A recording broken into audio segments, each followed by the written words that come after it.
Ahí Silva,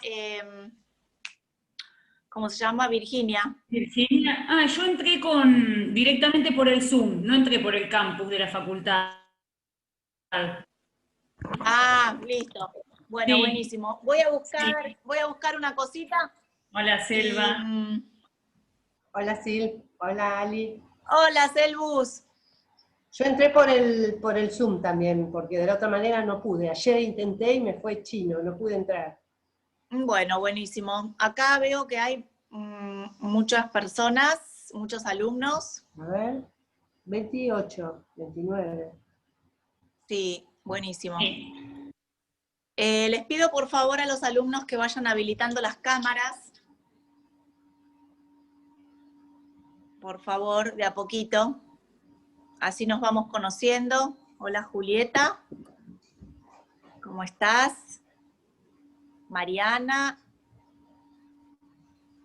Silvia. Y Martín, tengo en mi pantalla adelante. Muy bien. Nicolás Rodríguez. Josefina Achinelli. Micaela. Sara Borelli. Emilia. Juan Cruz y Manuela, porque si no parece que estamos mirándonos entre nosotras acá con las profes y no está bueno.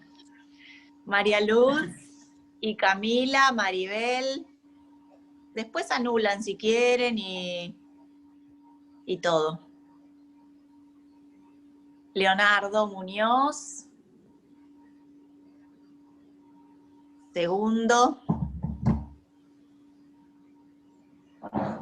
Bueno, bienvenidos a todos. Gastón, Mario.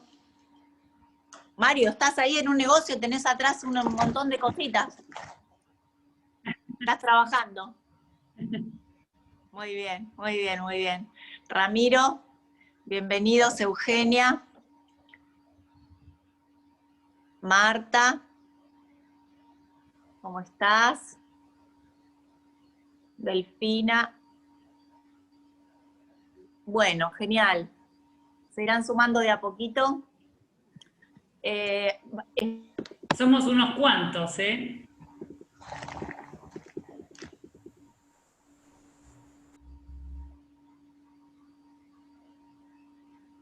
Está sin audio, Ali, ¿eh?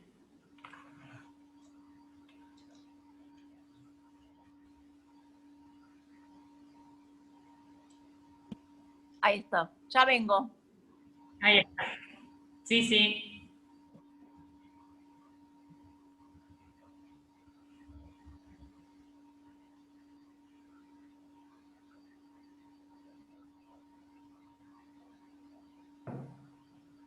¿Alguno ya dio la materia, chicos?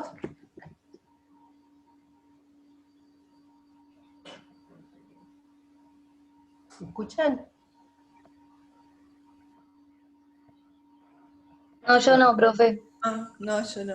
En general, no, porque a veces el que ya la dio tiene como una idea más general de lo que vamos a enfrentar. El que ya la cursó. Claro. Y otros no, entonces es distinto en el cuadro, por ahí en la explicación no damos por sentado nada.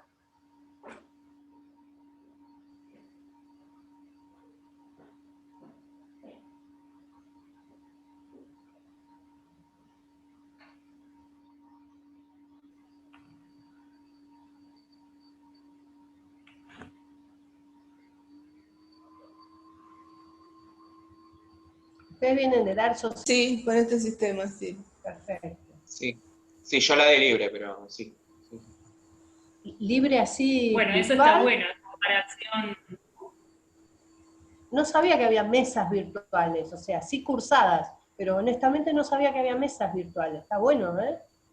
Sí. Pero Hola, como todos Hola, ¿qué tal? los exámenes fueron orales, casi como libres fuimos todos. Porque Claro. tuvimos todos orales en sociedades, los dos parciales. Sí, enfrentados ustedes y el profe del otro lado. Sí, sí, por Claro. eso casi como libres, digo. Hola, yo la cursé a la materia, ¿qué tal? Buenas tardes a Interesante, todos. interesante. El cuatrimestre, el Me año parece que este pasado, es sistema decir, nuestro es menos estresante para ustedes. Voy a tratar de entrar Silvia, sí. por Zoom directamente, como hizo Silvina, como hizo Silvana. Silvia, vos decías que la habías cursado. yo la cursé, ¿qué ¿Qué tal? decía Silvia? El año pasado la cursé, es Yo te decir, veía, no virtual. te veía Y bueno, reconocida. y este año se me complicó mucho cursarla, el primer cuatrimestre, la verdad, porque bueno, con todo esto de la Sí. virtualidad, la verdad que se complica. Tengo hijos en edad escolar y bueno, estamos bastante complicado y el trabajo en casa es como que se te complica bastante. Sí, el uso de la computadora, todo, ¿no? Sí, tal cual, sí, sí, sí, la verdad que sí, el internet en tanta, es decir, Claro. entre celulares y computadoras es como que no te Bueno, alcanza, no llegas a cubrir. claro, pero bueno, está bueno que ya la mayoría esto de la virtualidad ya lo haya testeado, ya lo haya pasado, porque bueno, obviamente para ustedes es un cambio y para nosotros como docentes también lo fue, ¿no es cierto? Sí, tal Adaptarnos, cual. incluso, bueno, los contenidos uno puede decir que son iguales, pero dejan de serlo también iguales, porque estábamos acostumbrados a un formato de clase o de material y todo que cambió, que cambió la forma hasta del examen. Entonces, la verdad que también fue el cuatrimestre pasado fue, bueno, un poco de a prueba de todo, ¿no? Así que, bueno, ahora por lo menos están un poco más imbuidos de toda esta virtualidad y ya saben un poco más de qué se trata y nosotros también, ¿no? Como más acostumbrándonos Sí, Y ahora una a este pregunta, mundo. profe. Sí, ¿La modalidad del primer parcial es escrito o multiple choice? Porque había quedado la duda.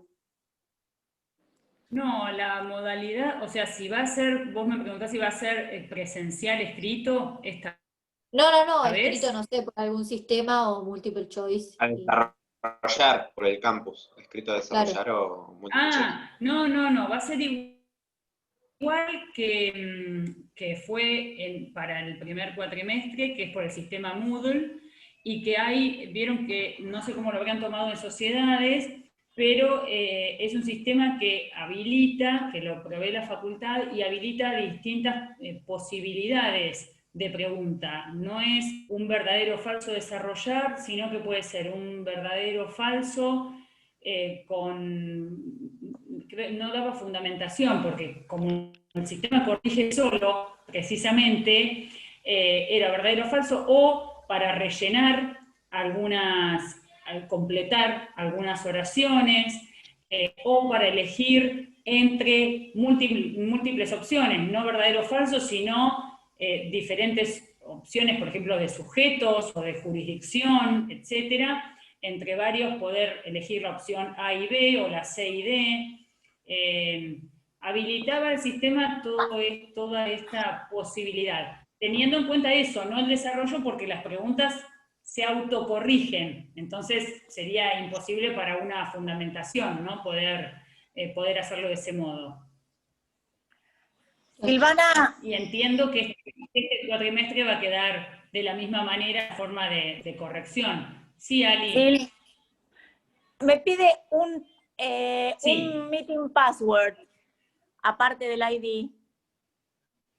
sí. No la clave de Es seguro. concursal 1. Sí, la clave Es concursal 1. 1. Genial. Sí, la clave concursal 1. Claro, genial.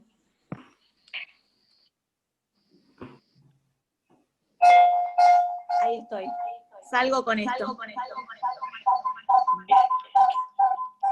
quería hacerte una pregunta, Silvana, con respecto a las preguntas del Sí, examen, Silvia. que vos dijiste, Sí, que Sí. vos dijiste que eran para completar. Por ejemplo, como que la frase tiene más de una opción, sería.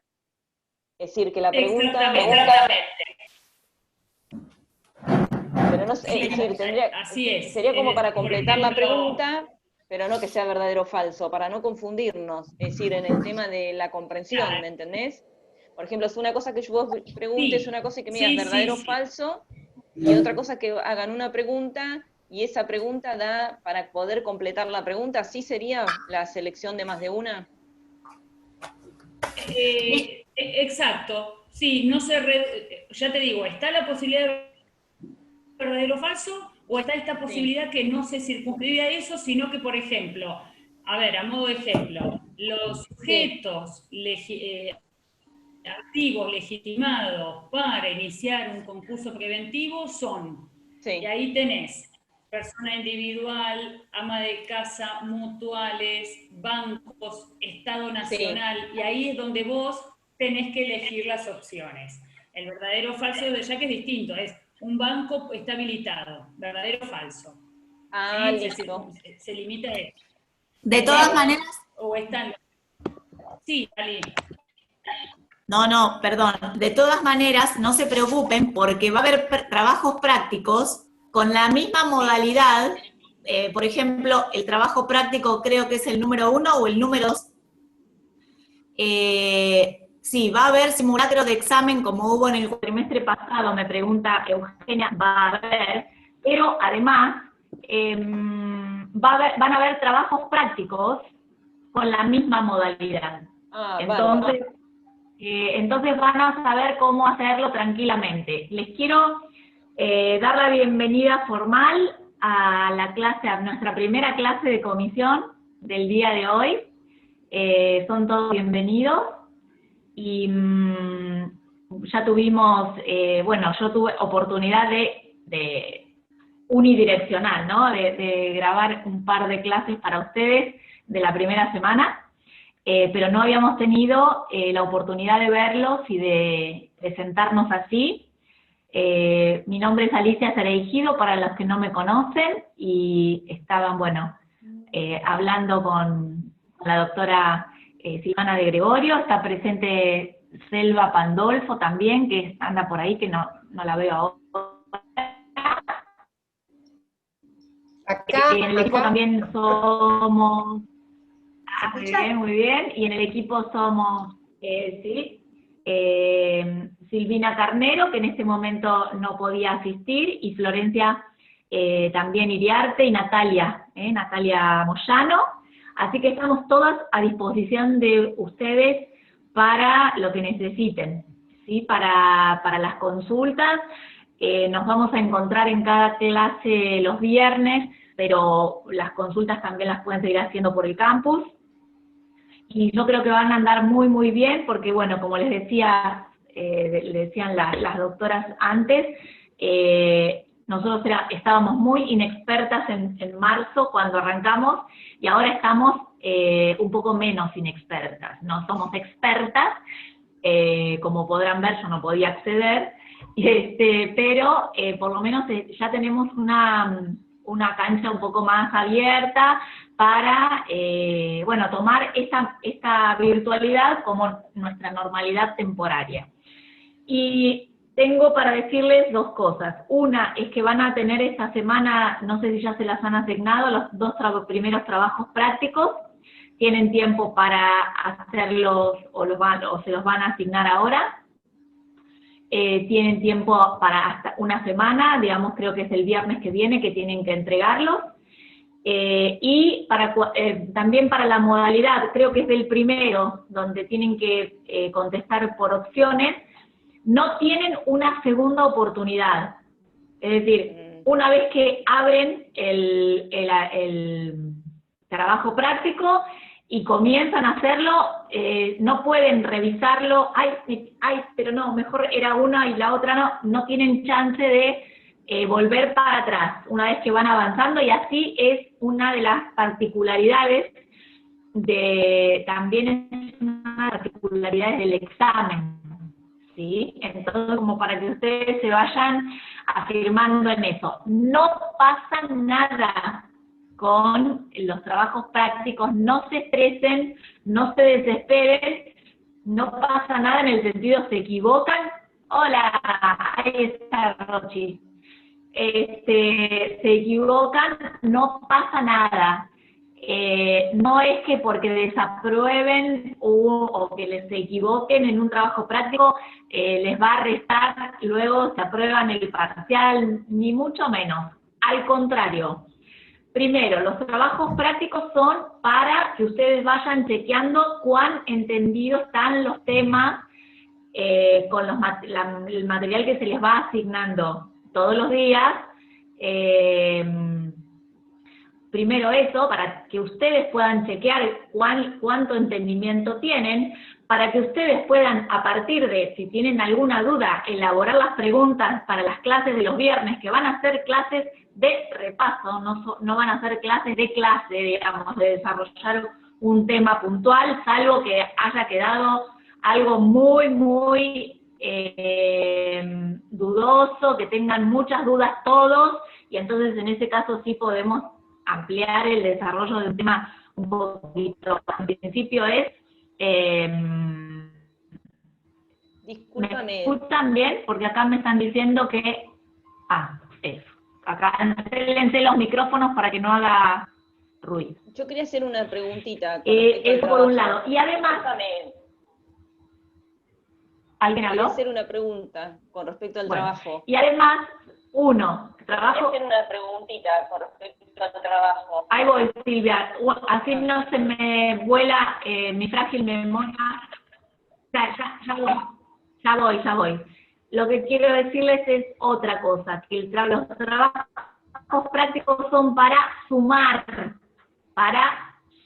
es decir, ustedes, ante la duda de estar desaprobados o aprobados en el parcial, no sé, se necesitaban 14 preguntas bien, y tienen 13, pero entregaron todos los trabajos prácticos en tiempo. Los trabajos, ¿me ven ahí ahora? Sí, ¿Me sí. ven bien? ¿Me escuchan? Sí, sí. Estamos con problemas. Ahora sí. El canal Quedó tu imagen detenida. Se corta. No escucho yo. Bueno, entonces es para sumarles y no cargarles. ¿Me escuchas? Sí. ¿Ahora me escuchan? ¿No? Bueno, entonces voy a dar de nuevo por acá por el teléfono porque se ve que no tengo buena señal. Qué raro. Pero qué raro. Bueno.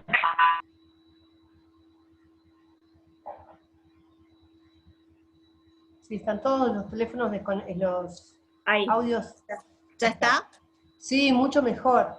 Bueno, sí, porque en la compu tengo muy mala señal entonces. Entonces la idea, chicos, es eso.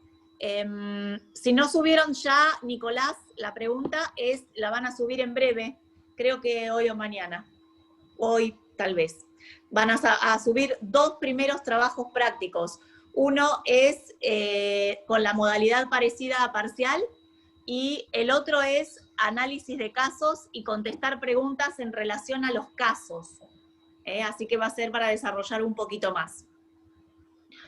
Y luego, bueno, eso con respecto a los trabajos prácticos. Silvia, me querías hacer una consulta, no sé si... Sí, quería hacerte una pregunta. Cuando dijiste del trabajo, de que, por ejemplo, nosotros abrimos el trabajo y lo tenemos que empezar a hacer, ¿nosotros no nos va a permitir, por ejemplo, abrirlo y mirar el trabajo y después volver a abrirlo? ¿O una vez que ya lo abrimos, no podemos volver a abrirlo después más tarde? Por ejemplo, sobre todo para saber el tema, porque sería que nosotros una vez que abrimos el trabajo tenemos que empezar a hacerlo y no podemos volver para atrás a corregir. ¿Es así? Sí, Hay uno de los no lo trabajos que- sé, pero lo que sí les pido es que cuando a ustedes les asignen los trabajos, lean las consignas, porque las consignas vienen bien detalladas de cómo son las instrucciones para elaborar los trabajos prácticos. Por eso, pero una vez que, por ejemplo, el trabajo que vos dijiste que era igual a la modalidad del examen, Es decir, en ese trabajo, una vez que yo abro el trabajo, ¿no puedo leer todo y después volver para atrás? ¿No te lo permite el sistema? ¿O es así? Es decir, por ejemplo, para hacerlo el trabajo yo ya tengo que tener... Y claro, porque es una modalidad como que te pone a prueba el conocimiento de alguna manera, por eso, pero eso lo van a meter en las consignas que no es a modo de engaño, ni mucho menos, ¿no? O sea, va a estar avisado cómo es, seguramente en forma previa tengan que leer algún material, porque claro, por ejemplo, había trabajos del año pasado, uno, por así decirte, era hacer un incidente de revisión o de verificación tardía, y ahí sí, ustedes, bueno, lo elaboraba cada uno como documento Word, y después cuando lo tenían terminado, antes de la fecha de entrega, lo mandaban, lógicamente, sí. ¿no? Seguramente tendrá alguna indicación de leer previamente tal y tal material, y se les va a poner ahí, este es un trabajo de entrega inmediata, con lo cual el día que lo abren tiene que ser inmediatamente enviado. De todas maneras, tengan en cuenta que la nota o la calificación es conceptual. Eso no se va a promediar con el examen que ustedes van a dar, pero sí, para nosotros tener un balance de la actuación de cada alumno, va a ser conceptual. Por eso si la pifiaron en una contestación, no se estresen porque no es determinante. Esfuércense. En el examen lo que no tiene es eso, ¿no? De que vos puedas volver para atrás. Una vez que contesto la 1, tengo que pasar a la 2. Exacto, sí. No es que puedo contestar la 2 y después voy y digo, bueno, la 1 no me la sé, contesto la 2 mientras tanto y vuelvo a contestar la 1. Ah, eso no lo sé. Vos sabés que eso no lo sé yo. Si pueden eso es lo que yo quería saber. Alterar el orden numérico. Alterar el orden numérico. A veces, viste que con los tiempos te manejás y decís, bueno, voy contestando la 3 que ya la tengo, es decir, sabida, por así decirlo, y después contesto la 2 que tengo que pensar. Entonces es un tema de ganar tiempo. Es decir...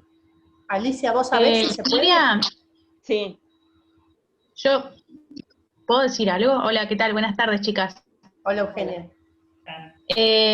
Los que rendimos por este sistema, de esta forma, que no te, o sea, te daba la pregunta, vos la tenías que contestar y pasabas, y no podías volver para atrás. O sea, le respondo a la compañera, nos calculo que será lo mismo por esa plataforma. Nos daban, o sea, vos te aparecía esa pregunta, te daba un tiempo, en este caso eran 5 minutos por pregunta, ibas avanzando, pero no podías volver para atrás. Ese era el único tema. No podés ver la totalidad del examen y tampoco podés volver para contestarla. Así calculo que va a ser igual porque si es la misma plataforma todo y también el tema era que, por ejemplo, después nos dimos cuenta que eran 20 preguntas en general, pero a todos nos parecía aleatoria. ¿Para qué? Para que no haya 2 exámenes iguales. Exacto. Es aleatorio. Yo veo la pregunta 1, claro, mi pregunta 1 sería la pregunta 4 de Silvia, y así, para que a todos nos aparezca distinto, pero no te da la posibilidad de volver para atrás, que es todo un tema, no pero bueno, es así. Se me corta, ¿cómo es? ¿Qué me explicaste? Mezcla. Sí, ¿puedo decir algo? Claro, exactamente. El sistema es... Sí, Ali.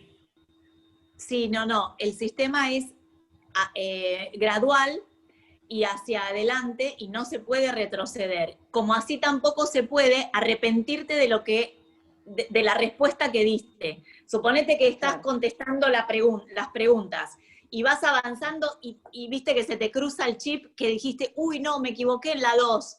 No podés rectificar la respuesta. Entonces, por eso es tan importante que ustedes estén bien enfocados. Primero, si no tenés bien agarrado los conocimientos, por más que tengas adelante la ley comentada o a Rivera sentado enfrente, no, bueno, así que tienen que estar bien enfocados, los conocimientos bien adquiridos y pensar en la consigna que tenés al frente, no, ay, lo que va a venir, si esta es así, me imagino la que va, bueno, no, olvídense, es como los caballos, no quiero decir esto, no los estoy tratando de equinos, ni mucho menos, pero ¿vieron que tienen acá esas cositas de cuero que no los dejan mirar a los costados? enfocándose solamente el camino que tienen por delante y bien cerquita, bueno, así, esa es la recomendación. Y por otro lado, también quiero decirles que estamos valorando la posibilidad de que alguno de los recuperatorios sea oral, por lo tanto, tienen que, ahí se está uniendo la doctora Iriarte también, por lo tanto, ustedes estudien con letra, no solamente de memoria los artículos de la ley, estudien de doctrina que se les ha recomendado, de todo el material que se les va subiendo, etcétera. Traten de ampliar el panorama y si tienen alguna duda, lo vemos los viernes. Así que bueno, terminando un poco con el tema de la modalidad de examen que nos falta por delante todavía la cursada, abrimos entonces la clase a las dudas que ustedes hayan ido recolectando a partir de la lectura del material. ¿Yo? ¿Puedo preguntar? Claro. ¿Quién habla? Martín, creo. Ahí. No sé si hay... Martín Ugalde. Martín Ugalde. Dale, Martín. Dale.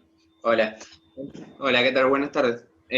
Nada, primero que nada felicitarlos porque está muy bien organizado el campus y es una bendición eso y que fueron muy claras las clases. Yo solamente tenía una única pregunta de la bolilla 4 sobre la parte de incidentes. ¿Sí? Sí. Lo que me generó dudas a mí fue la cuestión del régimen de recurribilidad de las resoluciones judiciales durante los incidentes. Bien. Porque varias dudas me generó. Primero, cuando habla del régimen de recurribilidad del 285 de la ley, ¿es solamente para los incidentes genéricos o para todos los incidentes? Correcto. La división de incidentes es una división, una clasificación que lo hacemos a los fines de sistematizar el estudio, básicamente porque a lo largo de toda la ley ustedes se van a ir encontrando con cuestiones que tienen que ser resueltas en el marco del proceso principal y la regla es que si no tiene un trámite particular, cuyo trámite particular se llama incidente específico, va a tramitar en forma residual en lo que denominamos los incidentes genéricos. Los incidentes genéricos que están regulados en los artículos 280 y siguientes establecen, además del principio de recurribilidad general para todo el tronco del proceso, que es, la regla es la inapelabilidad de las resoluciones, salvo que expresamente la ley le otorgue la posibilidad de ser recurrida. Esa es la regla general en materia de recursos en el tronco principal. Del 280 y siguientes, donde se regulan a los incidentes genéricos, además trae una particularidad o una particular regulación en materia de recursos en incidentes genéricos. Y esto es así. La mayoría de las resoluciones, todas en general, las resoluciones que se dicten en el marco de ese mini proceso, llamándolo como un proceso conexo, accesorio al incidente genérico, todas las resoluciones que se dicten en el marco de ese proceso son inapelables, irrecurribles, salvo que se trate de alguna cuestión meramente de alguna aclaratoria, de alguna omisión, de alguna cuestión muy básica procesal, alguna revocatoria, por algún error, alguna cuestión muy procesal, no son susceptibles de ser recurribles, sino hasta, por ejemplo, todo lo que es denegatoria de prueba o en la clausura del plazo para la prueba, que el juez en ese caso puede acortar los plazos dentro de sus funciones y sus facultades oficiosas en el marco de un proceso de carácter netamente dispositivo. Esas resoluciones son en principio inapelables, sin perjuicio de lo cual, al final, cuando se dicte la sentencia de fondo que ponga fin al incidente, eso es lo que dice el 285, se pueden reeditar las cuestiones que debieron haber sido recurridas, pero que ya sabíamos que no nos iban a denegar el recurso en el trámite del proceso. Esto trae algunos, hasta acá Martín, ¿me seguís? ¿Me siguen? Sí. Bien, Sí, esto trae sí. algún Es que inconveniente. mi duda sobre eso era a qué hacía referencia con reeditar, pero después leyendo el artículo habla de revocar en ese mismo recurso, y ahí un poco se me aclaró. Voy a aclarar un poco más ese tema. El problema que trae este sistema de recurribilidad en los incidentes es el siguiente. Yo inicio un incidente, por ejemplo, de verificación tardía en el marco de un concurso preventivo en trámite, o sea, tramita por incidente genérico, ¿no? Bien. Y me ofrezco 6 testigos y me deniegan 1, me lo limitan a 5, y yo necesito que declaren los 6 porque no tengo otra prueba más que los testigos. Y luego se dicta la sentencia rechazando el incidente. Apelo. Y en esa apelación tengo que reeditar lo que me causó gravamen cuando me rechazaron el testigo faltante. Ahora, esa reedición es excepcional también, porque ustedes saben que por el 255 del CPC, para poder abrir el juicio a prueba en la Cámara, en segunda instancia, las posibilidades son muy acotadas. Este podría ser un supuesto, 255 del CPC, este podría ser un supuesto, porque si no, no tengo manera de que a mí me beneficie, aparte de agraviarme de que me rechazaron el incidente, me tengo que agraviar de lo que realmente causó posiblemente el rechazo, que es la falta de prueba, de acreditación de la cuestión de fondo. Ahora, esto así lineal, parece muy sencillo verlo. Ahora, fíjense esta situación. Yo inicio el incidente de verificación tardía. Alguna cuestión en el medio, por ejemplo, si bien no se pueden plantear excepciones de previo y especial pronunciamiento, tengo alguna cuestión, por ejemplo, de falta de legitimación de alguna de las partes que intervienen en el incidente. No lo puedo apelar. Me rechazan la legitimación activa, por ejemplo, y lo inicio por 5 acreedores, me rechazan la legitimación de activa de 1 o falta de personería de 1. Todo el incidente va a tramitar sin la participación de este actor. No es parte para apelar la sentencia de fondo tampoco. ¿Me explico cuál es el inconveniente que sucede si yo única y exclusivamente respeto a rajatabla el régimen de recurribilidad limitada del 285? Puede haber supuestos en que la limitación en el recurso prive a las partes, inclusive del ejercicio del derecho de defensa, o el ejercicio de la defensa de sus derechos durante todo el trámite del proceso. Sí. ¿Alguien quería hacer una pregunta? Sí, yo no entendí entonces. Lo que no puedo presentar, no puedo apelar durante el incidente, por ejemplo, en el rechazo del testigo. ¿Tengo que esperar a la resolución? Tal cual. La única resolución tengo que esperar a que se termine el incidente. Exacto, tengo que esperar a que termine el incidente de tramitar, y ahí yo voy a presentar, como quien dice a la Cámara, el agravio que no se me hizo lugar en su momento del rechazo del testigo. Es decir, claro. Pero ahí sí yo voy a apelar, lo que hago es la apelación al final. Claro. Es decir, lo que apelo es la resolución, de ese incidente. Es como que y presento el agravio que tuve. Integra los agravios de la sentencia, ¿no, Ali? Sí, pero está bien lo que pregunta, porque yo estaba dando ejemplos donde no era tan lineal como en el primer ejemplo. O sea, el primer ejemplo que yo les di, la solución es lineal porque yo pierdo el incidente y entonces ahí yo reedito. Al apelar la sentencia final que me rechaza el incidente, o sea, yo estoy agraviada por el resultado adverso Claro. de mi pretensión, yo apelo a la Claro. sentencia final adversa, pero además reedito Sumás. las cuestiones que me fueron imposible recurrir en el trámite del incidente. Pero yo avancé un poco más y les estoy dando cuáles son a veces las cosas que nos hacen repensar el sistema tan limitado de recursos. Por ejemplo, cuando les digo de los supuestos de rechazo de cuestiones de trámite durante el trámite, por ejemplo, les di el ejemplo de falta de personería de alguno de los interesados, de alguno de los actores, ¿no es cierto? Le rechazan la personería, lo dejan afuera a este señor y el 285 dice, va a poder apelar cuando se dicte de sentencia final. ¿Quién va a poder apelar si no fue parte? ¿Me explico lo que les quiero decir? Otro ejemplo, inicia un incidente de verificación.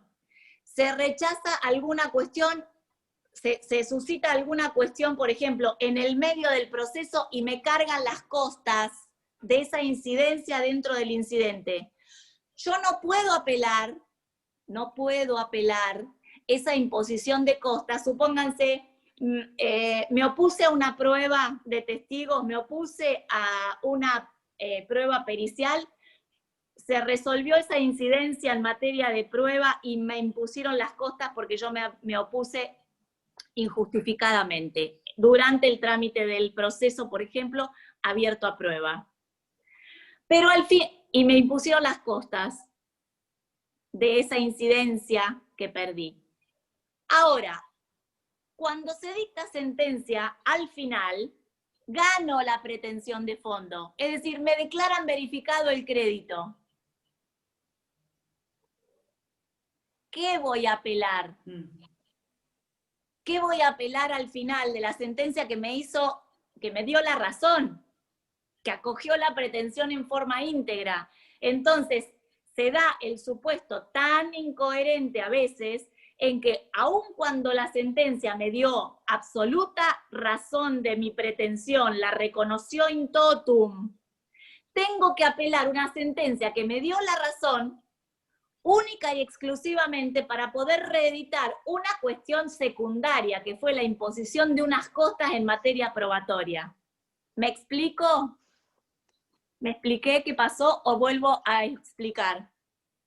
Doctora, le hago una consulta. Y en este caso, sí o sí vas a tener que apelar, aún así que hayas ganado la cuestión principal, por más de que ya esté. Exactamente, tengo que apelar para poder reeditar. Eso es lo que dice el 285. Es una cuestión que se va a reeditar. ¿Cuándo voy a reeditar si yo no quiero apelar la sentencia de fondo? Pero quiero que me revisen esa imposición de costas en esa incidencia que se suscitó en el medio. ¿Me explico? Porque Es sería un decir, agravio el tema de claro, las costas. Las costas, Pero pero de aquella incidencia. Doy el ejemplo concreto. Yo inicio un incidente de verificación de créditos por 100.000 pesos. Me ofrezco prueba testimonial, prueba instrumental, prueba de informes o de oficios y prueba pericial contable. En la prueba tengo que ofrecer toda la prueba con la demanda. Ese es el régimen del 280 y siguientes. Es el mismo régimen de un juicio sumario en el CPC de la provincia de Buenos Aires. Ofrezco toda la prueba con la demanda. Se presenta el demandado y dice: yo me opongo a la prueba pericial contable y me opongo a las preguntas en particular. Me opongo a la prueba, pero además me opongo a la pregunta 2, 3, 4 y 5. No me interesa. Se suscita una incidencia en respecto a la prueba pericial contable. Resuelve el juez y dice: tiene razón el demandado. Fuera la pericial contable, costas a la actora. ¿Puedo apelar? ¿Puedo apelar? No. Sigue adelante. Traigo los testigos. Traigo los oficios. Traigo la instrumental que está agregada. Sentencia. Tiene lugar el actor. se le declara verificado el crédito por 100.000 pesos. ¿Ok? Con costas al demandado. Pero me quedaron ahí un sanguchito de costas que perdí, a pesar de haber ganado el incidente, me quedó un sanguchito de costas de la incidencia de la pericial contable que me rechazaron. ¿Cuándo la voy a apelar? Si yo gané la cuestión de fondo, ¿me entienden? ¿Me explico lo que quiero decir? Bueno, ok. Entonces, listo, Paula, no hay problema. ¿Cómo? ¿Cómo se soluciona? ¿Apelás habiendo ganado? ¿Cómo se soluciona? Tengo que apelar única y exclusivamente a los únicos fines de reeditar la cuestión de costas en el trámite probatorio, y el expediente, o sea, obviamente lo tengo que hacer porque yo creo que voy a estar tan contenta si gané el incidente que no voy a apelar nada, y las costas que perdí en esa incidencia, esto es un ejemplo de libro, pero que se puede dar con mayor importancia. Esto parece ser raro, pero se da bastante, ¿eh? Entonces, el régimen de recurribilidad de los incidentes es tan particular y limitado que hay veces, y que se da bastante seguido, donde es posible que hubiera estado bueno la posibilidad de recurrir en el intermedio, pero la celeridad y la rapidez del trámite hacen que, como un principio fundamental, digamos, tanto en el proceso principal como en los incidentes, hacen que el legislador haya solo querido que sea apelable la sentencia que puso fin, y en su caso, reeditarse las cuestiones intermedias. Yo tengo una Otra pregunta. cosa. Esperen, una cosa que me olvidé, que me había preguntado Martín, en el ámbito de los incidentes específicos, tienen un régimen recursivo particular.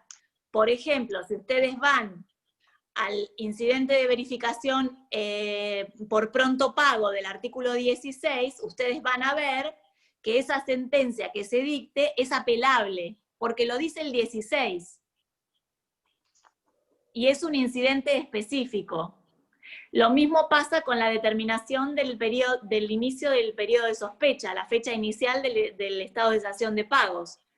La sentencia que la determine es apelable, pero porque lo dice el 117, el régimen del 115 al 117, determinan que ese incidente específico tiene un régimen recursivo particular. Entonces, se le aplica el 273, que dice que la regla es la inapelabilidad, salvo que la ley diga que la resolución es apelable. Bueno, el 16 dice que la resolución que se dicta en el marco del pronto pago es apelable, y lo mismo pasa en el 117. Dice que es recurrible. Por lo tanto, este régimen particular el régimen del 285 se aplica únicamente a los incidentes genéricos. Otra cosa, aquellos juicios incidentes, es decir, juicios de conocimiento en el marco del proceso que son conexos, pero que son autónomos, tramitan ante el mismo juez, pero tramitan por vía ordinaria, el más amplio de todos los trámites para nuestra provincia de Buenos Aires es el trámite ordinario, juicio de conocimiento ordinario. Toda sentencia que ponga fin a un juicio ordinario es apelable. Por lo tanto, esos juicios son recurribles también, no porque lo diga el 285, sino porque pone fin a un juicio de conocimiento, como regla general. Había una pregunta pendiente, perdón, pero no quería cortar con el régimen de los recursos de los incidentes. Sí. Está bien. Muchas gracias. Yo quería saber lo de la regla de la simultaneidad que tienen los incidentes. Eso fue lo que no entendí, porque hay una parte que estuve leyendo de los jueces que tienen poderes oficiosos en los incidentes genéricos. Es decir, donde puede dictar, es decir, puede declarar el desistimiento de la petición siempre que se viole la regla de la simultaneidad. Eso es lo que yo no entendí. ¿Qué significa el tema de la simultaneidad? La simultaneidad significa que en cuestión, la doctrina discute si esta simultaneidad se refiere a la simultaneidad de procesal o se trata de una ¿eh? No sé si dijeron nada. No, Silvana estaba hablando. No. Sí, Sil. Perdón, ahí. Si se trata de una simultaneidad de fondo, de cuestiones de fondo, o si se trata de una simultaneidad en materia procesal. Rivera dice que se trata de una simultaneidad en materia procesal, pero si la misma parte tiene que someter a decisión alguna cuestión que deba tramitar por separado y es con este conflicto que debe ser sometido a decisión, es conocido por él, tiene que iniciar todos los incidentes conjuntamente, o sea, desde un punto de vista procesal, él tiene que iniciarlo en forma simultánea. Entonces, el juez tiene la facultad, el poder oficioso, repito, dentro del marco de un proceso como los incidentes de carácter netamente dispositivo, algunas facultades oficiosas entre las cuales se encuentra rechazar in limine aquellos incidentes que advierte debieron haberse iniciado en forma simultáneamente desde el punto de vista procesal, es decir, yo ya tenía a Martín García que inició un incidente de verificación de créditos, pero además tenía que iniciar un incidente de revisión contra una porción que había verificado tempestivamente.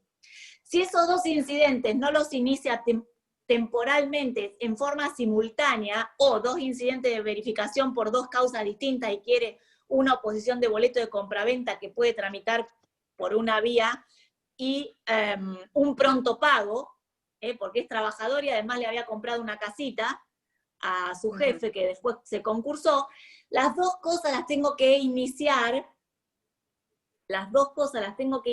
simultáneas. Si yo tomo conocimiento de que tengo que someter a decisión, o sea, no tomo conocimiento, no conozco la existencia de los dos conflictos en forma simultánea, es obvio que no puedo iniciar simultáneamente los incidentes. Yo inicio un pronto pago. Flor, ¿querés hablar?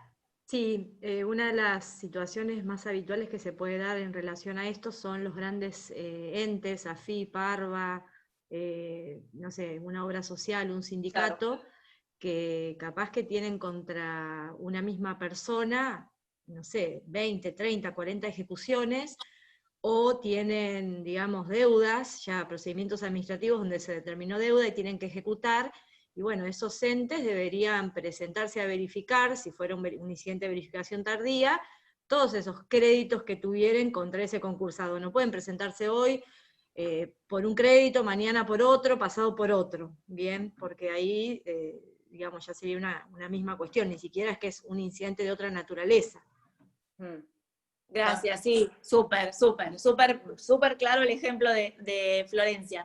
Entonces, dentro de sus facultades oficiosas, y el juez lo advierte, porque los tiene todos tramitando ante su mismo juzgado, dice, no, pero si la FIP DGI ya tenía iniciado por ganancias y ahora viene por bienes personales 5 meses después. Bueno, pues no. ¿Sí? Entonces, esa es la facultad oficiosa de rechazar in limine el incidente por falta de simultaneidad. Está, bárbaro. Bárbaro. Muy bien. ¿Dudas más? Yo tenía, pero de otro tema. ¿El artículo 4 lo entendieron? Y yo tengo una duda respecto a eso. Bien. No sé. Vamos. Yo tengo una duda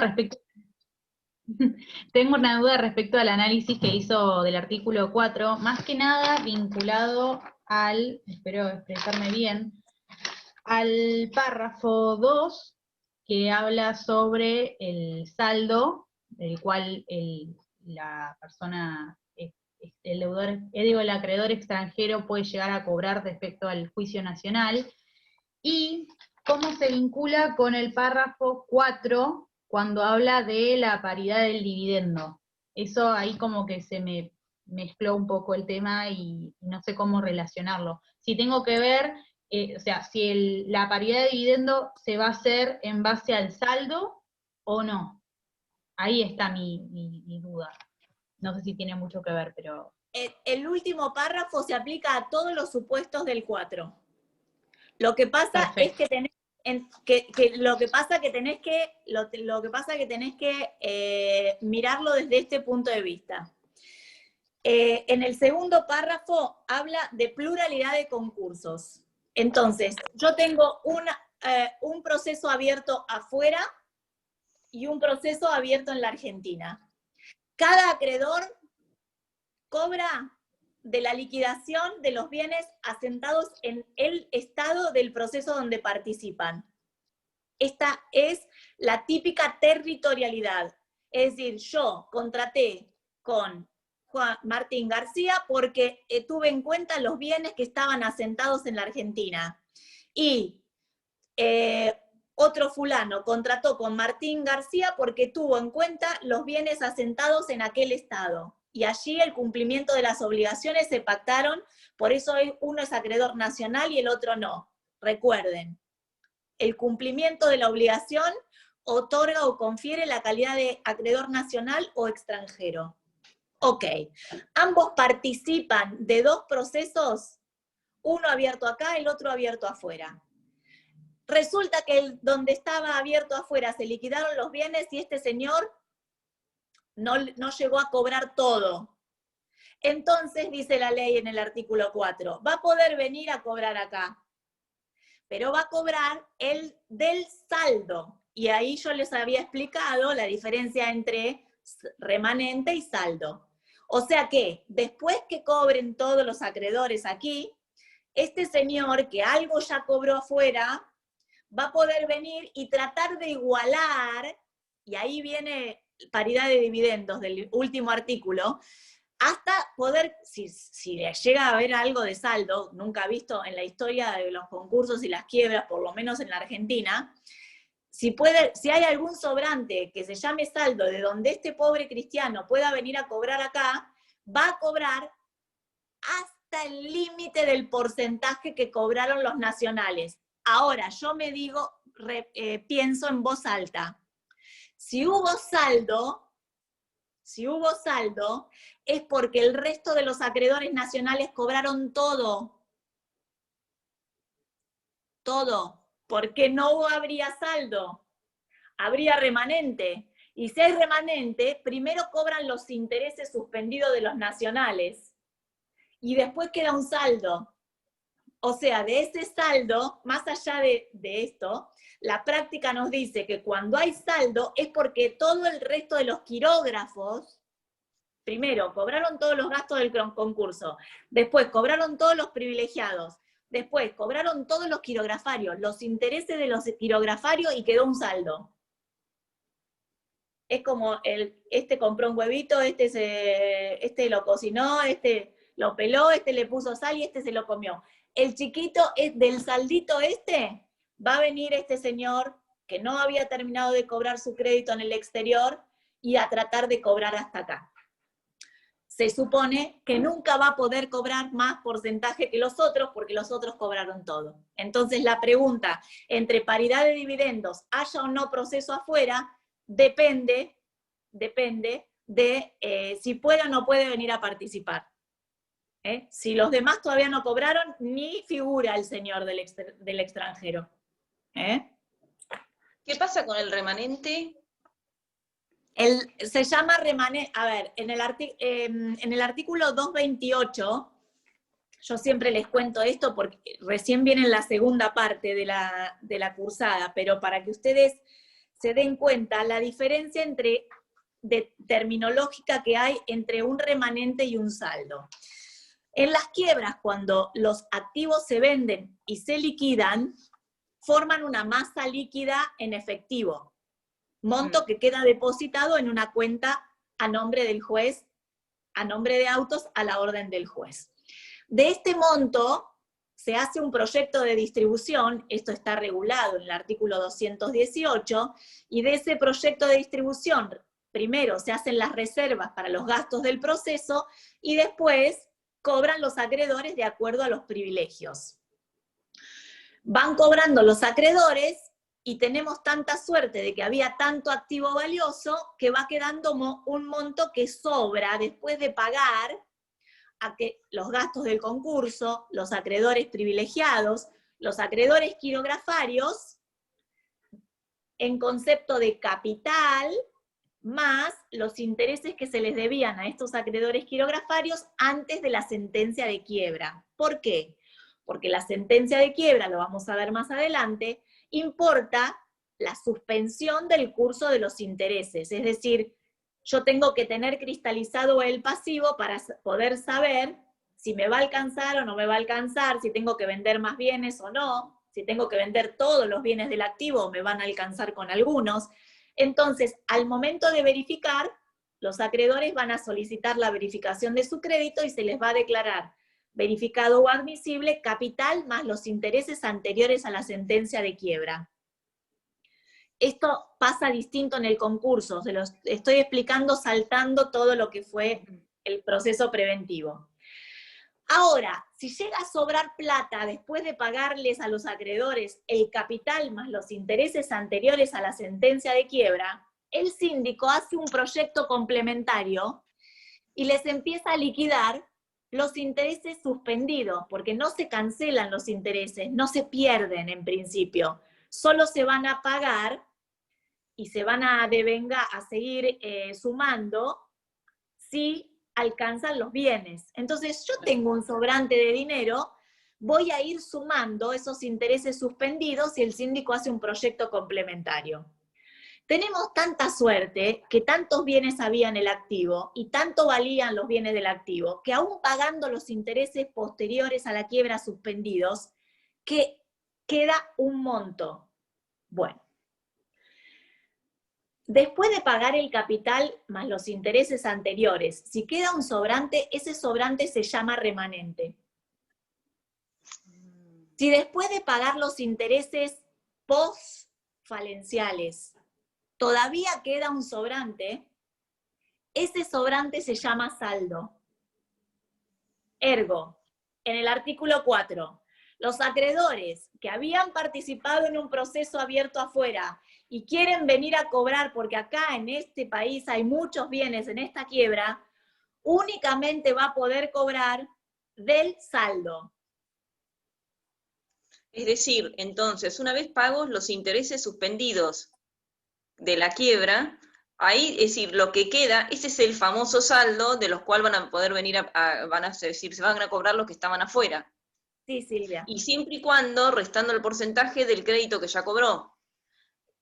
Ahí, es decir, por ejemplo, en la parte de paridad, vos habías dado la clase que dijiste, por ejemplo, si en la quiebra dicen que cada acreedor cobró el 80% del crédito, y el acreedor de afuera va a poder venir a cobrar cumpliendo, llegando a ese 80%, es decir, si cobró el 50% de su crédito en el extranjero, va a venir a cobrar de ese saldo que quede el 30% que le falta.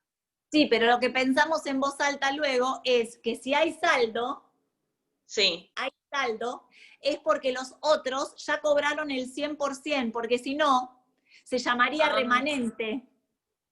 Ah, ahí está la diferencia. Entonces él va a poder cobrar hasta el 100%, o sea, todo lo Él que también, le falta. si el saldo alcanza, va a poder cobrar el 100%, hasta el 100% de su crédito.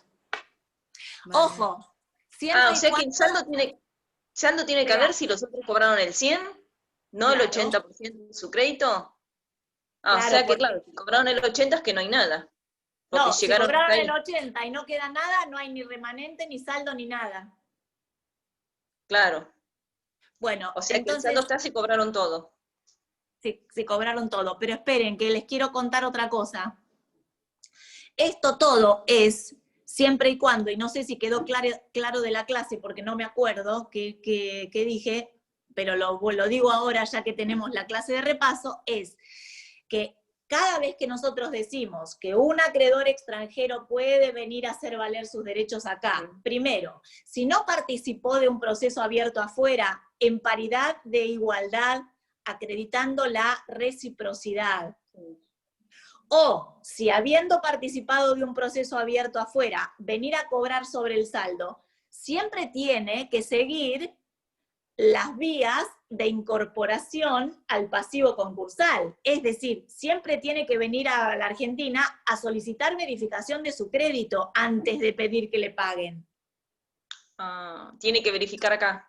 Como todos los acreedores nacionales. No es que dice, y yo tengo mi crédito verificado allá, y entonces vengo a hacer valer aquella sentencia verificatoria. Vamos a ver si existe la posibilidad de que se reconozca aquella sentencia, pero acá tiene que venir a cumplir otra vez con los pasos verificatorios, por lo menos hacer valer, si es posible, un exequatur o hacer valer aquella sentencia, o en su caso, solicitar una verificación autónoma en la Argentina.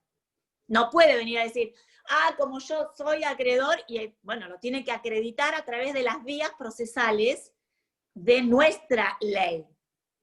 No me acuerdo si lo dije o no lo dije. Y siempre tiene que haber reciprocidad, salvo que sea una garantía real. Claro, exactamente. Tiene que haber reciprocidad, salvo que tenga garantía real. La reciprocidad se acredita por cualquier vía, eso ya lo vimos. Eso sí creo que lo dije. Sí, sí. ¿No? Bien. Sí, sí. ¿Hasta acá bien el artículo 4? Sí. Parece complicado, pero es bastante sencillito. Yo tengo una pregunta. Un agregado. Si ese extranjero, si existieran dos extranjeros de la misma nacionalidad y uno de ellos acredita la reciprocidad, le sirve al otro, no tiene que acreditarla también. Se va a servir de lo que acreditó el connacional. Sí. Sí, perfecto, Selva, sí. ¿Se entendió? Yo tengo una pregunta, que es de otro tema. Cuando los otros días estaba leyendo el tema de los actos realizados, una vez que está la fecha fija de la cesación de pago, viste que hay que fijar una fecha de inicio del estado de cesación de pago, que no puede exceder de 2 años antes de la presentación. Estás en un tema de la segunda parte. Estás en un tema de la quiebra, porque en el concurso preventivo no hay periodo, no hay porque sería el periodo de efectividad, ¿no? No hay fecha inicial, no se determina en el concurso preventivo la fecha inicial del estado de cesación de pagos porque no hay periodo de sospecha tampoco. Eso es para la segunda parte. Me quedó de la cursada anterior, entonces. No te compliques porque no vale la pena traer semejante cantidad de cosas a esta parte. Bárbaro. Listo. Doctora, yo tengo una consulta. Es un tema sobre el material, más que nada, ahora que la compañera lo trajo al tema. Bueno. No sé si se me escucha, tengo muy mal internet. Perfectamente. Todavía no vi las clases de la bolilla, creo que es la bolilla 6, pero ¿nos podría dar como si fuera un pantallazo de cómo es la línea de tiempo del proceso concursal? Porque yo, si bien, o sea, es la primera vez que la curso y empecé sobre el tema de cesación de pago y demás, pero como que tengo un matete sobre cómo se empieza, cuándo hay que acreditarlo y demás. Yo no sé si ya la han subido o ya han tratado el tema, pero me gustaría tenerlo. Chicas, claro. ¿alguna de ustedes quiere abordar este tema? Si no, yo lo hago, pero... Todo tuyo, que te encanta la línea de tiempo. Siempre es el tema. Es verdad. Que nos das vos, Ale. Vamos. No, bueno, un tema de ella. Me encanta. De eso hay una línea de tiempo, me parece. Bueno, pero no sé si es en un PowerPoint, pero bueno, está bien dado. Igualmente, Eugenia, que lo estás preguntando, ten en cuenta que esta línea de tiempo en lo que es el proceso y a lo largo de la ley, recién comienzan, se va a ir extendiendo, o sea, mismo de los artículos de la ley, no es que en los primeros 10 artículos tenemos toda la línea. Es más, hasta la segunda parte de quiebra, esto va avanzando. Lo que podemos decir es que hay una etapa que comienza con la presentación de la demanda, ¿sí? Que es una verdadera demanda, esta presentación en concurso, hecha por los sujetos competentes para hacerlo, según el artículo 2 de ley, y que luego en la sentencia de apertura del artículo 14, los requisitos de la demanda están en el 11, el juez dicta una sentencia que también es una especificidad de este régimen, porque es una sentencia que se dicta como primer resolución, ¿sí? En vez de al final de cualquier otro tipo de juicio o de expediente. Y en esta sentencia el juez, si hace lugar al concurso, estando cumplidos los requisitos, ordena una serie de pasos y los instrumenta encaminados a lo que hace esta presentación multiparte y este carácter multiparte del proceso universal concursal. ¿Que cuál es? En esa sentencia va a fijar la publicación de dictos y va a determinar de antemano cuáles son las fechas de verificación de créditos, ¿sí? Que es una fecha estimada, que la estima el juez según la agenda del juzgado y que va a estimar que va a concluir la publicación edictal. Ahí mismo también en la... después de esto, todo esto surge de los edictos, está la presentación del informe individual del síndico, ¿sí? ¿Será que sigo en yo, forma Sil? posterior a la verificación. Sí, dale. Dale.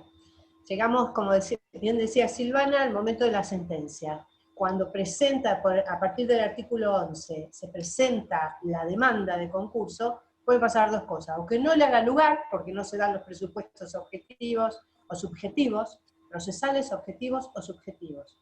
Cesación de pago, que sea sujeto concursable y que no esté dentro de un periodo de veda, que haya sido concursado anteriormente.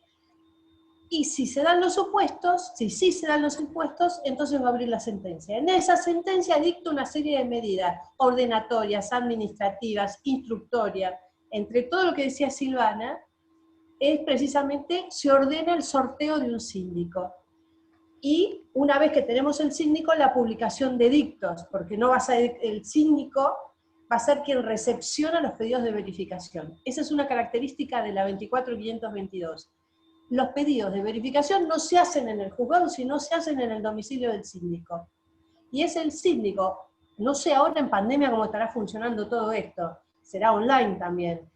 Ya hay verificaciones online, como en el caso del Vicentín, el otro día en una charla con Garaguso hablaba de eso. Pero lo cierto es que es en el domicilio del síndico, donde cada uno que leyó el edicto dice, ah, mira, yo soy acreedor, me voy a presentar, reúne todos los requisitos, causa, monto, privilegio, y se presenta al proceso de verificación, presenta su solicitud de verificación. Va a pasar un periodo de observación. Yo recepciono de 10 acreedores, yo soy síndico, recepciono de 10 acreedores. Se cierra ese periodo y se abre otro periodo de observación o impugnación. Quiere decir que el mismo deudor o el resto de los acreedores que se insinuaron van a venir a ver si ese crédito es legítimo o no. ¿Y saben por qué? Porque como el patrimonio, si yo soy deudor y debo 1 millón y tengo 1 millón de acreedores, por eso está en estado de cesación de pago, un déficit financiero y económico. Entonces, van a supervisar de que por lo menos en apariencia sean créditos genuinos. Por eso se habla de observación o impugnación de créditos. Y a partir de ahí viene un proceso que lo hace solamente el síndico, que va a ser de aconseja verificar o no verificar. El síndico aconseja, lo eleva al juez y es el juez quien dicta la sentencia verificatoria. ¿Qué cambia eso de verificación? El estatus general de todos, porque los acreedores que se habían insinuado tienen que revalidar su carácter de acreedor, que ingresan al proceso concursal en carácter de acreedores una vez que están verificados o declarados admisibles. Entonces, fíjense cómo cambia el estatus. A partir de ahí van a tener voz y voto. Después de ese periodo donde ya tenemos el que fue rechazado, o porque no lo aconsejó, porque el juez no lo verificó o lo declaró inadmisible, ese tiene un recurso que es el recurso de revisión, para que revisen su ingreso a la calidad de acreedor. Perdón. A partir de ahí, que ya sabemos, y ahí se cristaliza, porque una vez que se hace un informe individual, que lo hace el síndico de cada uno de los créditos, y un informe general del estado general de la empresa, y de esos créditos, si pueden ser satisfechos, es un informe genérico que hace más abarcativo de los créditos y de la situación de la empresa. Y a partir de ahí se va a abrir, chicas, me la rompen cuando quieran, un periodo de exclusividad. Una vez que tengamos el quantum, que ya sabemos cuál es el pasivo que va a tener que enfrentar. Perdón, me olvidé las categorías, me olvidé la categorización que va a hacer el deudor, que va a agrupar en categorías esos acreedores. Para que se den cuenta, yo puedo decir, bueno, voy a armar grupitos de acreedores. Los acreedores de la provincia de Buenos Aires, acreedores de la provincia de La Pampa, y acreedores de financieros y acreedores de servicios de insumos. Yo lo puedo ir agrupando y categorizando. Esto me va a permitir que cuando el acreedor tenga que arreglar, convenir con cada uno de ellos, le haga una propuesta distinta a cada grupo de categoría. ¿Se entiende?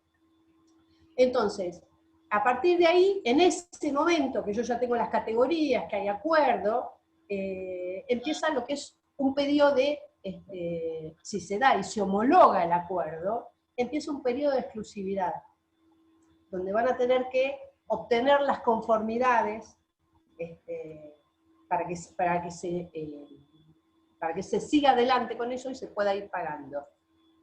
Sil, si querés seguir.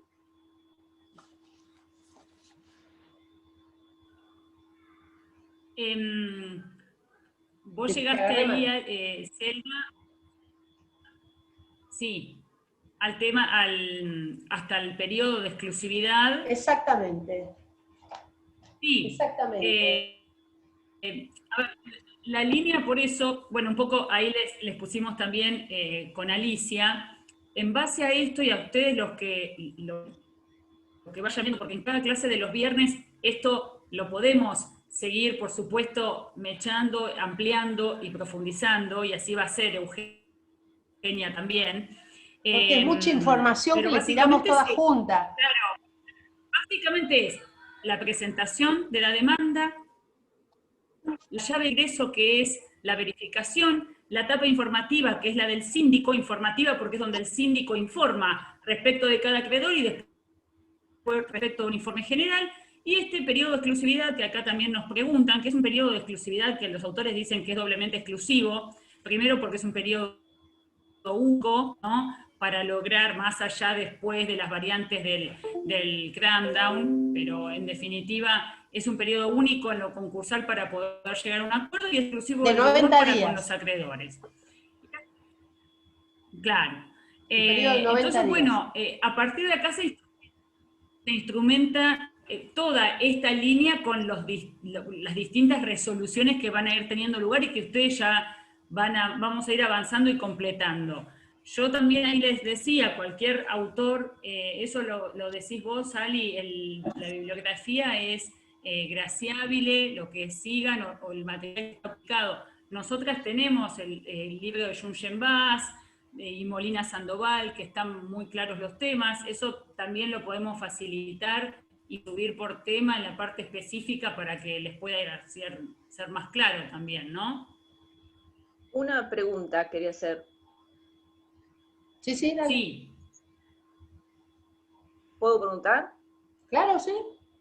Sí. En la parte cuando dijo la doctora, es decir, de la verificación, es decir, que puede estar impugnado, es decir, el crédito verificado puede ser por el deudor o por el acreedor. Yo te lo explico. Y si no es... Dale, si termina, en el caso- perdona. ¿Cómo? Bueno, sí, puede ser impugnado. Y si no es impugnado por ninguno de los dos, es decir, que el crédito lo declara admisible el juez, puede ser que no lo declara admisible aunque no haya tenido impugnación. Contra vos, ¿no? Por lo que dice el 36.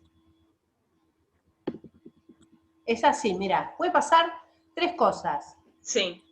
Que entre el crédito, vos te presentaste y ofreces o solicitás que te tenga por verificado.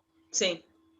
Si el crédito ese entró, no tiene de los otros acreedores, ni del deudor, ninguna observación o impugnación. A su vez el síndico no encuentra ninguna objeción y recomienda, aconseja al juez, verifique, y el juez no es vinculante para el juez, y el juez después dice, tiene razón, verifico, ese crédito entró y salió verificado. Ante esta misma situación, puede ser que un crédito, una insinuación de crédito, entre o reciba una observación que no se va a sustanciar, el síndico la recepciona y después aconseja. Yo aconsejo verificar o no verificar, ya te digo, no es vinculante. El juez ya no lo puede verificar llanamente como si nadie lo hubiera observado. El juez va a hacer un análisis de esto y ya no lo va a declarar admisible o no admisible, porque ha sufrido como un embate, ¿entendés?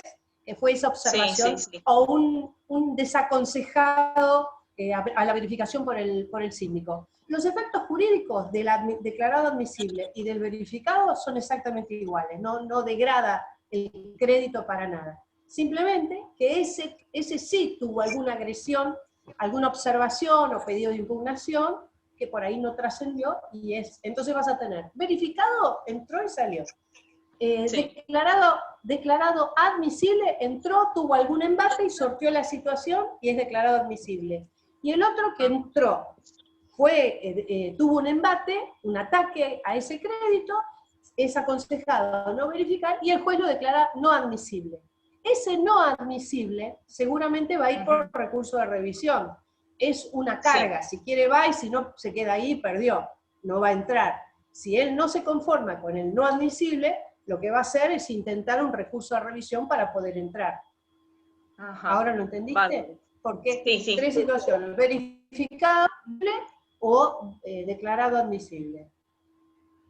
Sí, el verificado es el que directamente no tuvo ningún tipo de observación y siguió. Exactamente.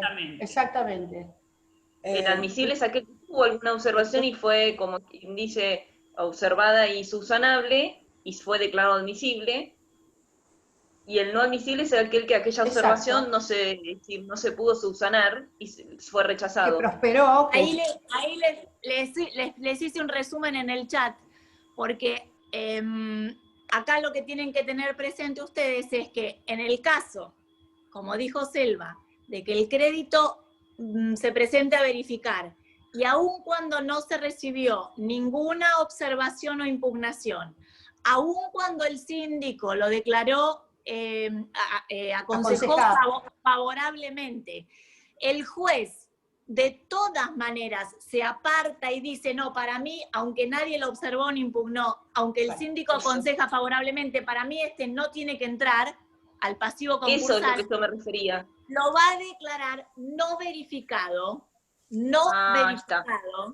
pero que tiene a los fines recursivos o a los fines de su impugnación judicial por el interesado, los mismos efectos que aquel que fue declarado inadmisible. La doctrina dice, si no, estaría en peor situación un acreedor que le fue re bien al principio, le aconsejan favor, nadie lo impugnó, le fue re bien en el consejo del síndico, pero el juez se levantó mal ese día y no le gustó mucho la prueba que había aportado y lo consideró que no iba a declararlo inadmisible, a declararlo verificado, que lo declara no verificado.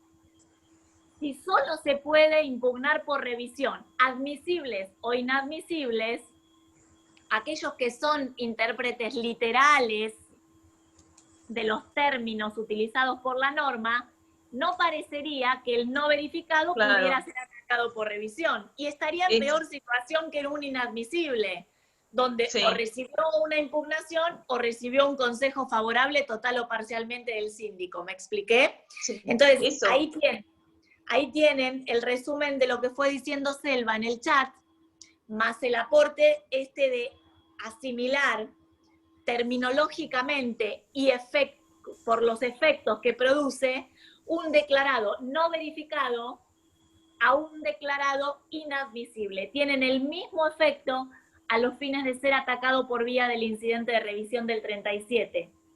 O sea que el no verificado puede apelar. No, apelar no, puede ir por incidente de revisión del 37. Ir por incidente de revisión. Exacto. Sí, claro, a ver. A eso me refería yo, que pasaba cuando el juez, es decir, porque tiene una facultad, ¿no? El juez, que sería una de las facultades discrecionales. Sí, sí. Pero sí, sería justamente justamente una de las facultades más importantes o más fuertes que tiene el juez cuando se habla de los poderes oficiosos es eso, es de declarar claro, esa era. procedente la verificación, aun cuando nadie lo hubiera pedido. Lógicamente Claro. tiene que ser una resolución fundada, pero tiene esa facultad, exactamente.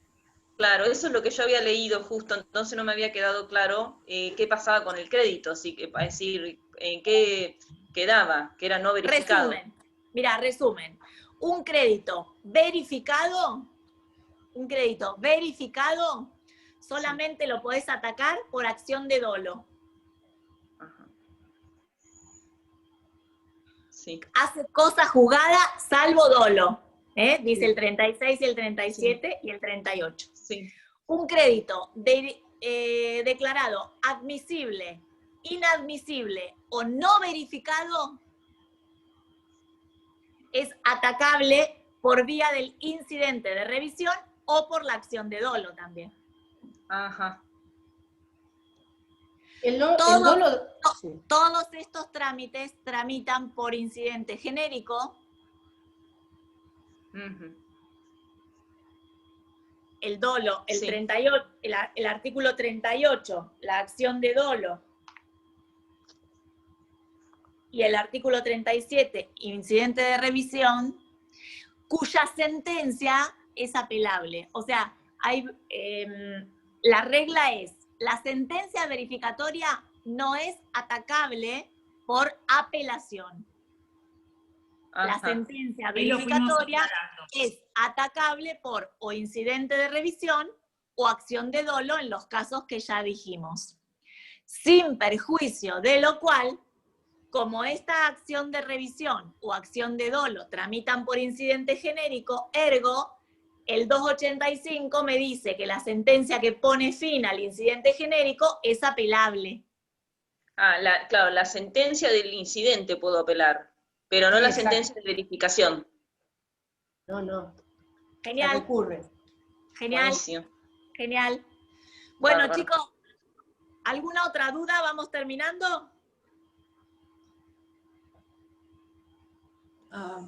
Pero ven lo importante que es que ustedes lean de antemano el tema para poder preguntar, porque si no terminamos mirándonos las caras. Ustedes tienen que haber leído para, como en este caso Silvia, esto lo leí, no lo entendí. Bárbaro, para eso está la clase esta. Porque Disculpe, en sí no ¿puedo son hacer clases. una pregunta de las primeras partes? Si puedo hacer una pregunta. Cuando veíamos los sujetos no concursables, figuraba ahí la Iglesia Católica, ¿no es cierto?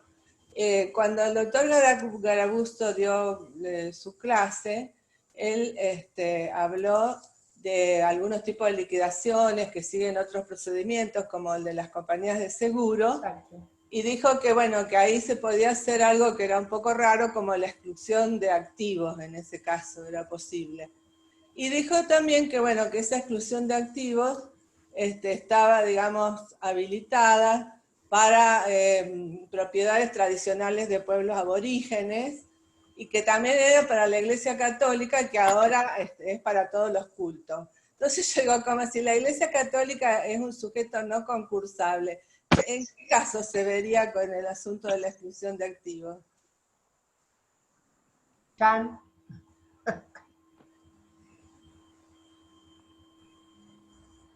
O sea, me resulta un poco eso, que que la Iglesia Católica puede hacer exclusión de activos, pero es un sujeto no concursable, no sé. Es que en realidad no es un sujeto concursable. Quisiera ver el contexto de lo que dijo el doctor Garaguso como para poder interpretarlo. Yo se lo podría... no me estoy dando, con lo que vos me decís no me estoy dando cuenta. En realidad, te lo puedo leer, si quiere, pero dice, bueno, dice, la exclusión de activos, dice, es una característica que no tiene el proceso concursal general. Las exclusiones de activos son las que establece la legislación y son contadas las excepciones para las personas jurídicas.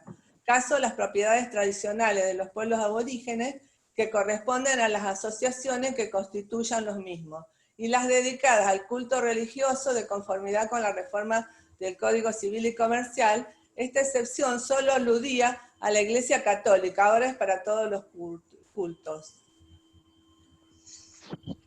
Yo no es un tema de que yo tendría que estudiarlo ese tema, no sé por qué está haciendo alusión a todos los cultos, no sé decirte, porque yo te digo que desde todos los cultos hay un montón de iglesias, más allá de la Iglesia Católica, que se constituyen como asociaciones civiles, y que si aportan un inmueble, se podrían llegar a concursar hasta quebrar, te digo, no sé por qué queda... Tendría que leerlo como para poder, o consultarlo bien, porque yo no me atrevo a darte una respuesta de algo que, dijo, no lo estoy interpretando. ¿Por qué está hablando de activos? Creo que a lo que... No sé las chicas. Perdón, que interrumpo.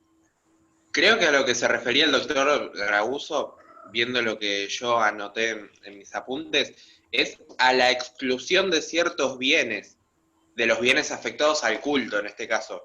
Por ejemplo, si cierto culto religioso se constituye como una persona jurídica y tienen un altar, ese altar no se podía ejecutar porque está afectado al culto.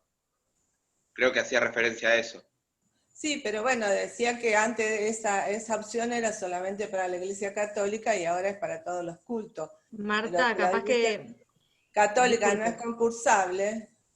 Marta, capaz que sería bueno que usted lo consulte con el doctor Garaguso, porque nosotros no estamos presentes mientras que él da clase, y a veces, si uno lo organiza, como dice Selva, fuera del contexto, tampoco puede uno interpretar algo que dijo otra persona cuando uno no estuvo presente. Ya eso hace a la clase que cada docente da. Está bien, no, pero yo era como una contradicción, digamos, para mi mecanismo de razonamiento. Por eso lo preguntaba.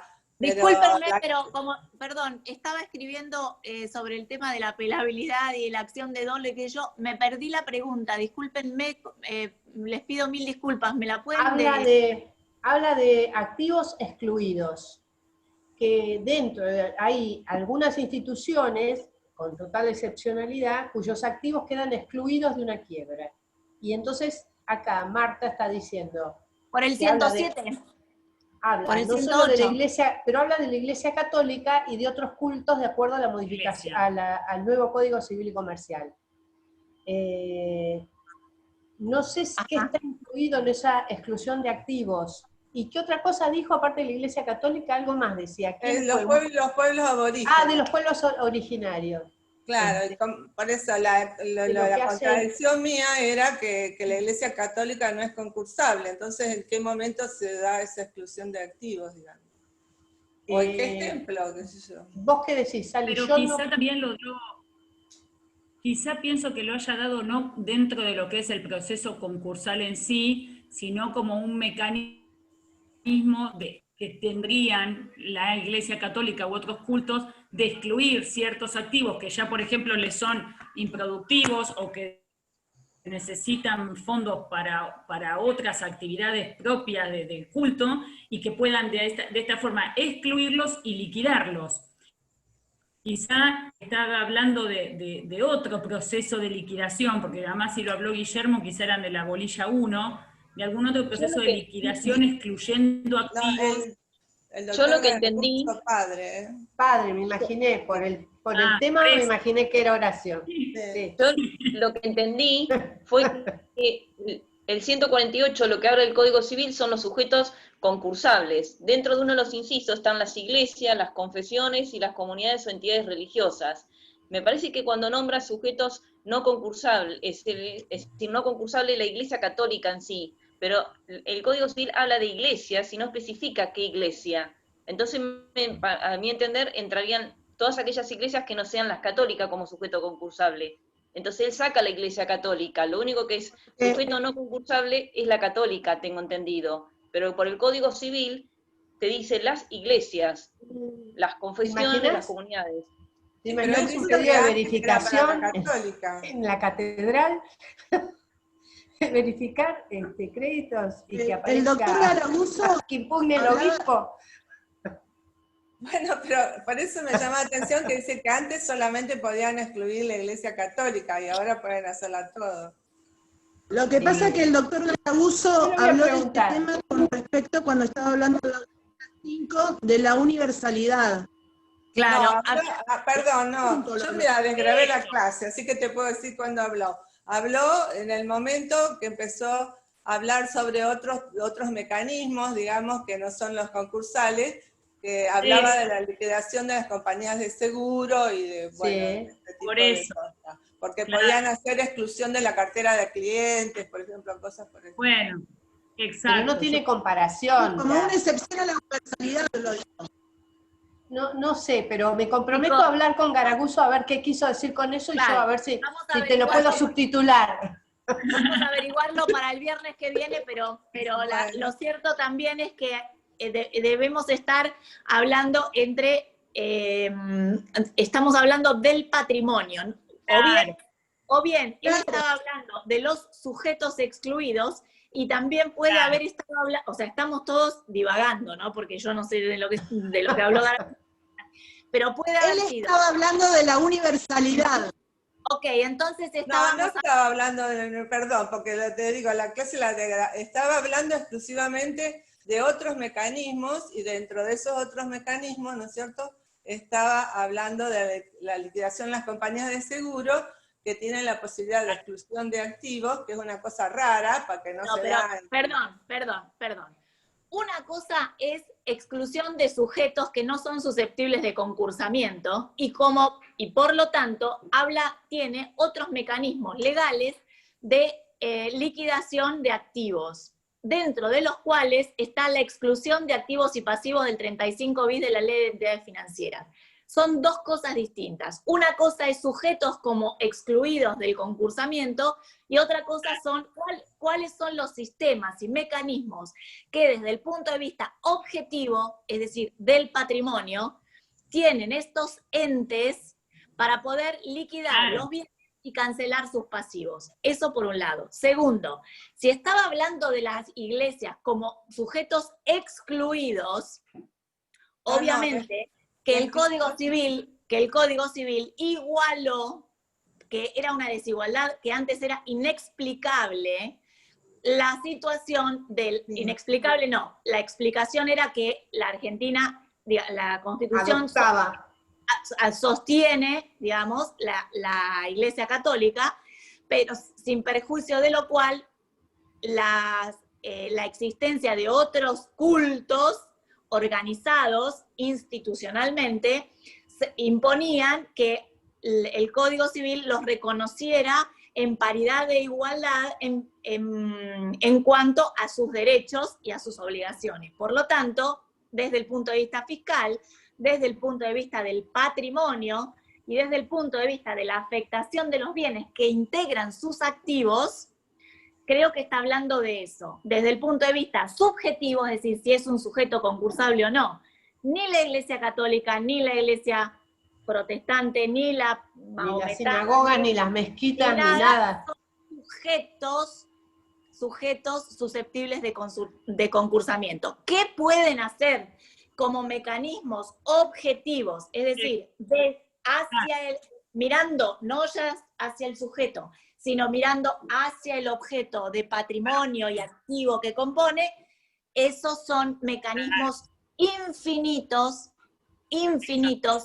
judiciales, extrajudiciales, y no lo podemos decir, pero también puede ser de carácter paraconcursales, si se quiere, que no están normados en la ley 24.522, pero moratorias con el fisco, moratorias con financieros, acuerdos extrajudiciales que no tengan carácter como el APE, etcétera, etcétera, que puedan tener cierto carácter para concursal, también pueden hacerlo. Entonces, desde el punto de vista subjetivo, igualdad con la Iglesia Católica. Desde el punto de vista objetivo, tratamiento de su patrimonio, al igual que otros sujetos que no son susceptibles de concursamiento. Creo, no tengo la bola de cristal, pero me imagino que el doctor Garaguso se estaba refiriendo a eso, ¿no?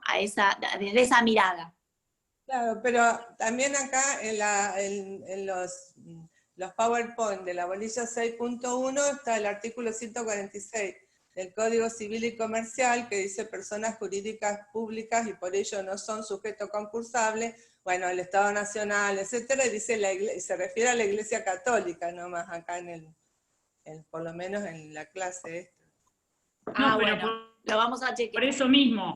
Lo vamos a chequear. La bolilla 6.1 está en el PowerPoint de esa primera parte. Genial. Genial, lo vamos a chequear. Chicos, hasta acá llegamos. Tenemos lo que en el chat, Alicia, discúlpame, de la acción de dolo. Sí. Yo no lo pude ver al chat porque estoy con el celular. Y la verdad que no puedo. La acción de dolo tramita por, me apunta Florencia y tenía razón, porque yo hablé de los incidentes. El artículo 38, la acción de dolo tramita por vía ordinaria y como consecuencia de ello es apelable la resolución que pone fin a la acción ordinaria de dolo. Y el incidente de revisión tramita por incidente cuya sentencia es apelable por vía del 285. Me apuntó Florencia y en el fragor de la charla, por supuesto. Porque lo podías subir al campus, decía yo, si se podía subir. No, eso lo van a... Eso se dio en el fragor de la charla y yo no advertí que les estaba diciendo del 38 como incidente y es por vía ordinaria. Lo vamos a volver a ver igual eso. Bárbaro. Muchísimas gracias. Buenas tardes a todos. Gracias, cuídense, buen fin de semana. Adiós. Gracias, chicas, Flor, Silvana, Selva, gracias. Gracias. Adiós. Chau, Bye, bye.